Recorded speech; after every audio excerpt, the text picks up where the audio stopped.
પૂર્વ ઝોન વિસ્તારમાં જંગલેશ્વર વિસ્તારની અંદર નદીના કાંઠા ઉપર જે મકાનો બનાવેલા છે, ચોમાસાની જ્યારે સિઝનની અંદર ખૂબ વરસાદ આવતો હોય ત્યારે આ નીચલા કાંઠાની અંદર જે મકાનો બનાવેલા છે તે મકાનો ભયગ્રસ્ત મકાનો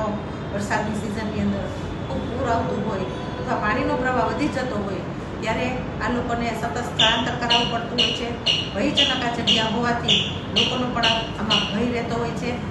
ત્યારે આ મહાનગરપાલિકા દ્વારા આવા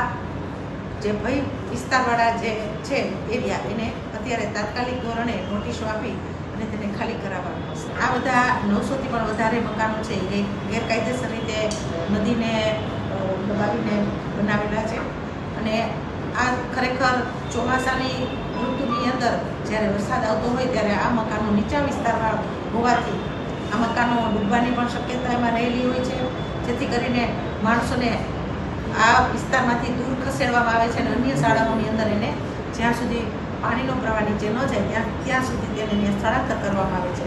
અને આમ જોઈએ તો ત્યાં રિવરફ્રન્ટનો પ્રોજેક્ટ પણ હાથમાં છે, એટલે એને ધ્યાનમાં રાખીને પણ આ દબાણો દૂર કરવામાં આવે. જ્યારે આ દબાણ દૂર કરવામાં આવશે ત્યારે કોર્પોરેશન પણ એનો વિચાર કરશે અને 900 મકાન છે તો આ 900 મકાનના જે રહેવાસીઓ છે એને ક્યાં શું સુવિધા આપવી તેના માટે પણ વિચાર ચોક્કસ ખુલાસો માગેલો હતો. પણ જ્યારે રિવરફ્રન્ટ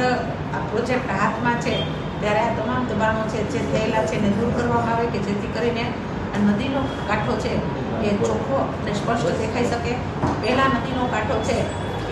સારો અને મોટો હતો, જ્યારે પણ આ દબાણ અહીંયા થવા માંડ્યા ત્યારે આ કાંઠા ઉપર પણ દબાણ થવાના લીધે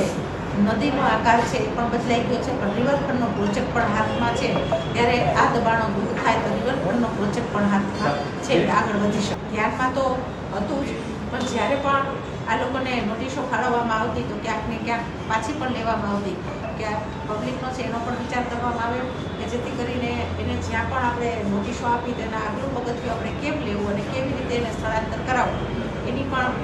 ચિંતા કરવામાં આવે. કેમ કે આ અનલીગલી બાંધકામ છે અને કોર્પોરેશનના જે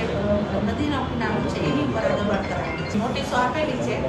ટૂંક સમયની અંદર એ દૂર કરવા એક નોટિસો આપેલી છે તબક્કાવાર, જે તબક્કો આવશે તે પ્રમાણે મકાનો દબાણ દૂર કરવા. સાંજ સમાચાર ફેસબુક પેજને લાઇક કરો, વિડીયો શેર કરો અને વધુ વિગતવાર સમાચાર માટે sanssamachar.net વિઝિટ કરો.